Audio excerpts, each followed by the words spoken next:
October 2nd is World Day for Farmed Animals. On this day, attention is drawn to the abuse and mass exploitation of animals for food and other uses. Let's hope this annual day of remembrance serves as a wake-up call for humanity to the suffering of animals and helps to put an end to this barbaric industry. Please continue watching to find out more.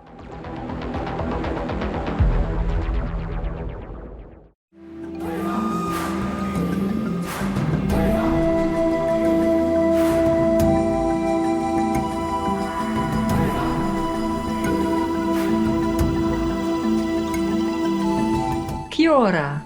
That's how the people of New Zealand would greet you in Māori, the language of its indigenous people. Brilliant viewers, I'm Grace, the benevolent cow. This is Ava, the proud hen, and Larry, the innocent little piggy. Yes, we're all vegan. The inhabitants of New Zealand wish you all an incredibly joyful day.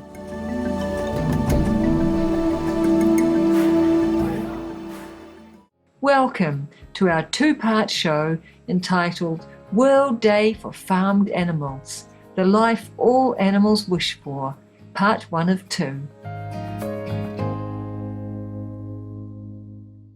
Hello everyone, I'm Ava, the hen. And I'm Larry the pig.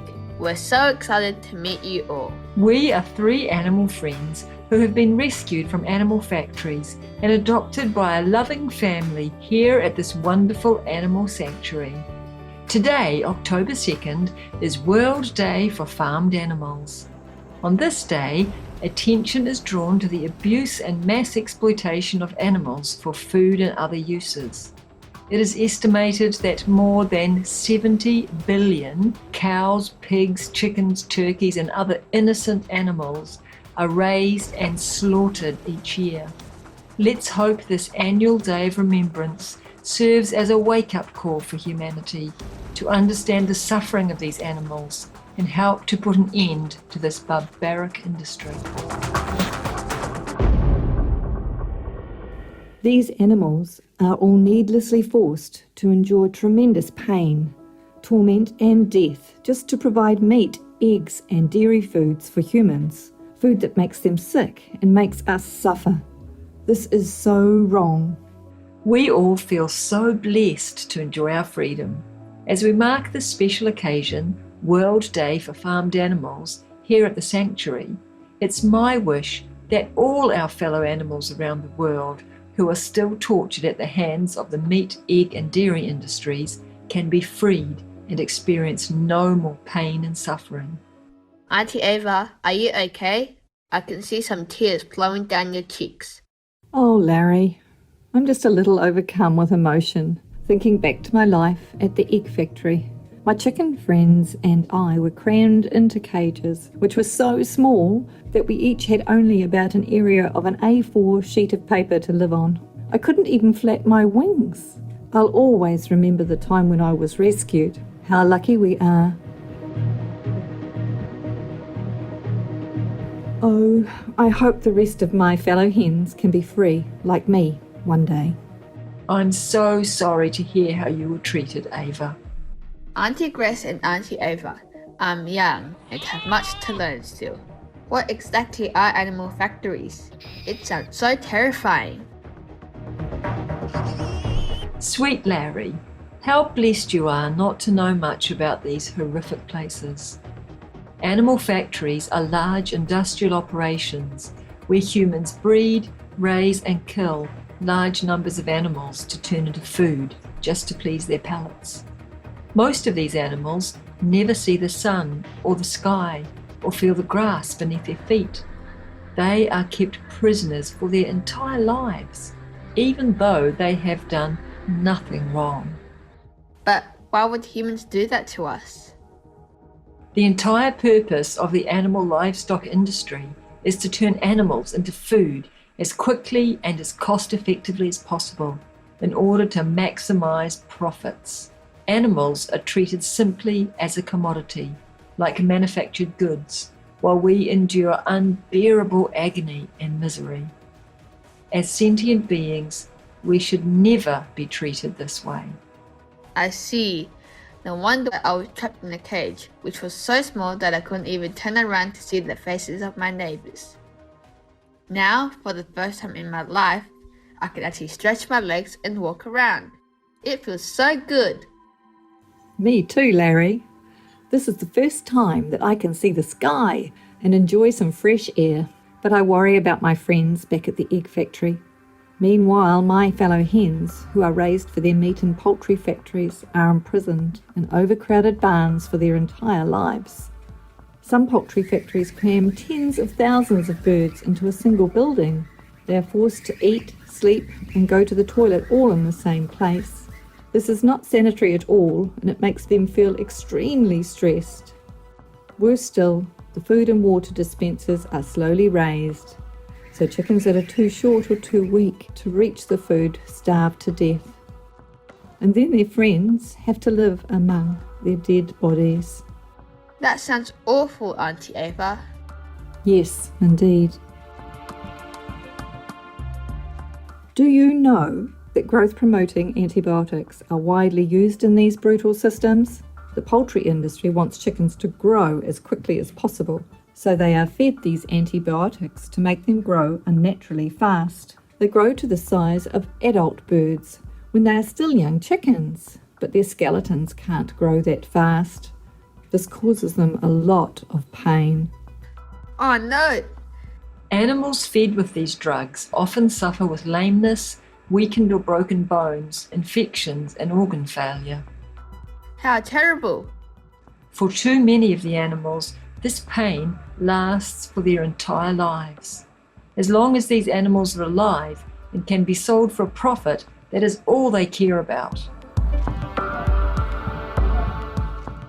Animals suffer so much simply to end up as food on plates. This just isn't right. Something needs to change. Why would animals be so badly mistreated? My tail still hurts from being docked, and my ears are still in pain because of the notches that were cut into them. I will also never forget how painful it was when I was castrated. No pain relief was used at all. It was the most brutal torture I have ever experienced. Sadly, us chickens also have our bodies mutilated. We are crammed in so tightly together that our natural reaction is to use our beaks to fight each other for space. To prevent that, the chicken industry uses hot blades to cut and cauterize our beak tissue just after we are born. Our beak is actually a sensitive organ, so this process is very painful. That sounds horrible, Ava. For me, there was so much emotional pain in being forced to have babies every year. After my precious children were born, they were immediately taken away from me. My poor babies did not have their mother's milk even once. I was happy to share my milk with humans and their babies, but I love my own children too. I wanted to nurture them with my milk and see them grow up healthy and strong. The worst feeling of all is not knowing what happened to them. It's so sad, Grace. There are so many issues with these inhumane industries. Humans are not only taking the precious lives of animals, but also harming themselves, their countries, and the planet. That road leads to self-destruction. Yes, one of the many problems created by the animal factories, meat consumption or both, is zoonotic diseases that have killed many, like the Spanish flu, AIDS, Ebola, avian influenza, severe acute respiratory syndrome or SARS, mad cow disease, and even COVID-19. There will be more pandemics if humans don't stop eating animals. Another risk to society from animal factories is antibiotic-resistant infections. These could develop because of all the antibiotics used on us animals, even when we aren't sick. These infections could kill many humans, and there may not be any effective treatments for them. How terrible! Do humans not care about animals and their own health at all? I think many of them do. More and more people are aware of the cruelty in animal industries and their negative effect on our planet. Many kind humans out there are fighting for our rights, and the positive vegan trend to save animals, humans, and the planet is growing every day. Yes, but more can definitely be done. We animals truly believe in humans' inherent kindness and hope that more and more people will do the right thing for animals before it's too late. Please tune in next Saturday, October 9th, for part 2 of World Day for Farmed Animals, the life all animals wish for, where we will go into more detail about what humans are doing to advocate for animal rights and promote the compassionate vegan lifestyle. Welcome to our show, entitled World Day for Farmed Animals, the life all animals wish for, part 2 of 2. Glad to see you again. Hello, everyone.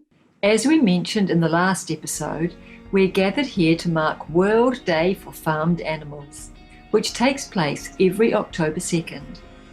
On this day, we call for humans to rescue our fellow animal friends who are sadly exploited for various purposes. Auntie Grace, do you know how this day was created? Of course, little Larry. World Day for Farmed Animals was first observed on October 2nd, 1983, by the non-profit animal rights group Farm Animal Rights Movement, or FARM. This date was chosen to coincide with the birthday of Mahatma Gandhi, the world-renowned non-violent resistance leader from India.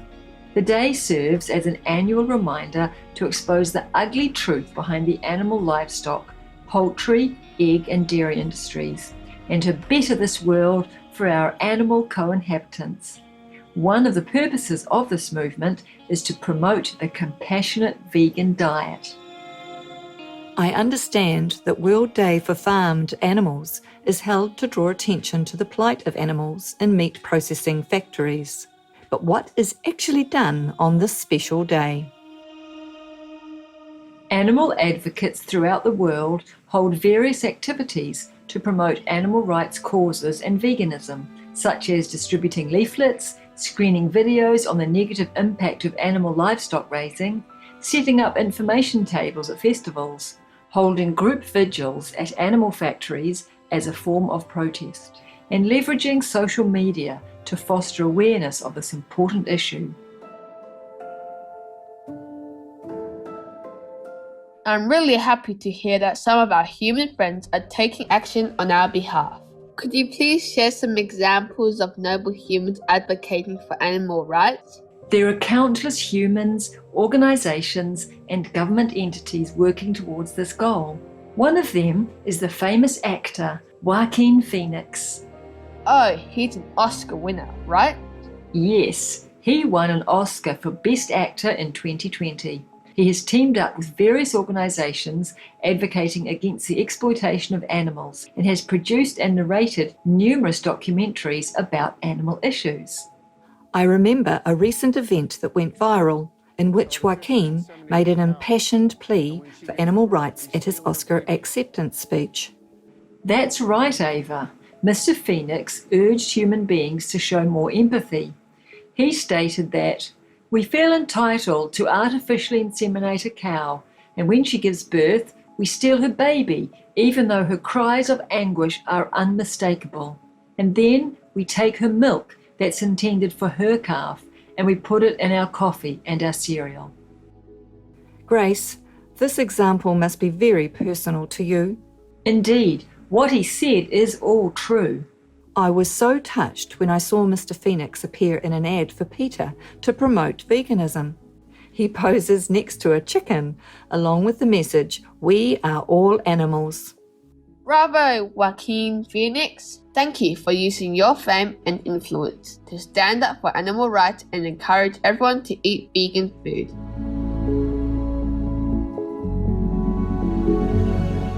There is also the example of Jim Mellon, a billionaire investor and philanthropist who has had quite an eye for identifying emerging global trends.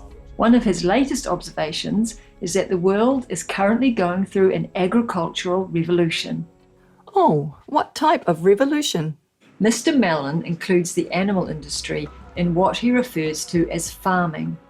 He cautions that animal livestock raising is extremely damaging to the world because it is the largest source of greenhouse gas emissions. He is also concerned about the overuse of antibiotics by the animal livestock factories.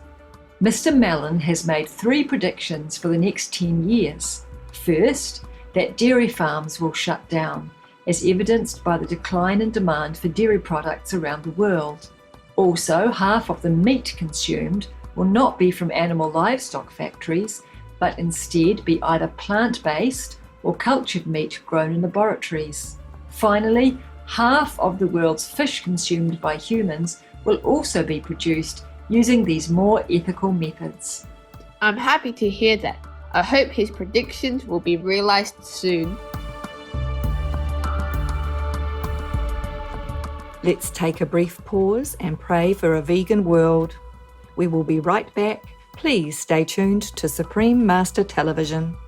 Eating fruit and vegetables, suffering not therefore the bad karma or retribution caused by the mouth. Live in the world, enjoy the Tao. Chop Lam Zen Buddhism. Warning: sensitive images.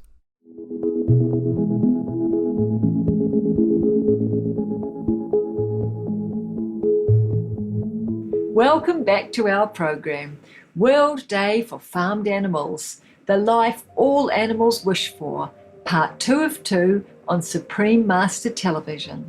Auntie Grace, it's great that famous people are doing their part to promote animal rights and veganism. But what else is being done? I'm glad you asked. It's encouraging to see world governments responding positively to demands from their citizens for improvements in environmental and animal welfare policies. We definitely need to see good progress at a governmental level as well as from citizens and consumers. I have heard that the United Kingdom government has been at the forefront of environmental progress and has set an ambitious goal of achieving zero net greenhouse gas emissions by 2050. Indeed, the Climate Change Committee, CCC, is an independent body which advises the United Kingdom government on setting emissions targets. They specifically recommended in June 2021 that the population reduces meat and dairy consumption 20% by 2030 and 35% by 2050.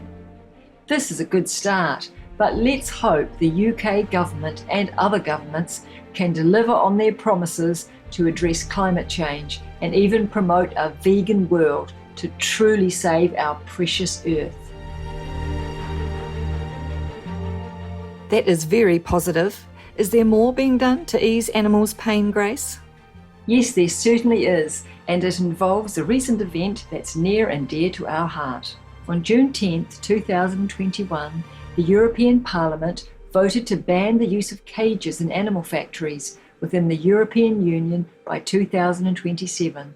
This all began with a successful European Citizens Initiative in 2018 to end the cage age, which was signed by 1.4 million Europeans. Thumbs up to European citizens. The European Citizens Initiative End the Cage Age represents a massively successful campaign for animal welfare. It was supported by more than 170 organisations, including more than 140 scientists, veterinarians, and representatives of the business community. That's great to hear, but will people still kill and eat animals, even if they don't keep animals in cages anymore? Exactly my question. I'm really concerned about that too. This is surely a great start. But why not simply propose instead to ban the barbarous animal industry altogether? Whether they are locked in cages or not, animals bred for human consumption always suffer. I agree with your sentiment, my dear. This law is an important step forward, but our work is not yet done because this does not solve the root of the problem. Going vegan is the best thing people can do to help stop animal suffering.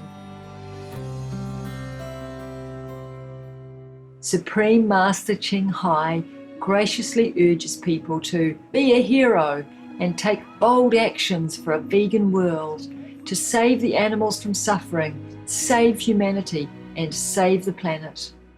So please, save the world with me. Help the animals who are suffering without anyone to rely on, without anyone to defend them, without a voice to speak out, to scream out for their suffering. Please do help. Help in any way you can. Show your friends the gruesome practices of the animal industry, of how we as humans lost our humanity, lost our humane quality, lost our compassion, lost our sympathy. We lose everything if we lose love. We sincerely thank Supreme Master Ching Hai, all the influential celebrities and benevolent government entities for setting a great example and bringing about positive change. Yes, be vegan. Don't eat animals anymore. We are humans' friends, not food. We hope more concrete actions will be taken in the very near future. In short, going vegan is a must if we want to protect animals and safeguard the health of everyone and Mother Earth. It's truly a win-win move for all. Most compassionate viewers, we sincerely thank you for being here with us today. Coming up next is Story of the Buddhist Hill, Part 2 of 2 on Between Master and Disciples, right after noteworthy news. May divine benevolence and wisdom continue to guide the inhabitants of our planet.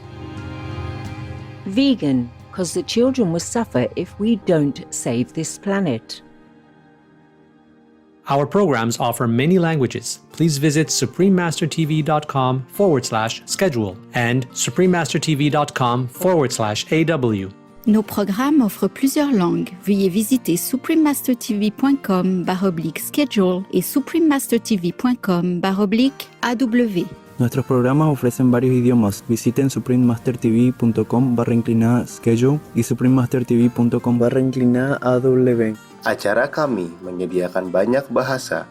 Silakan lihat suprememastertv.com/schedule dan suprememastertv.com/AW.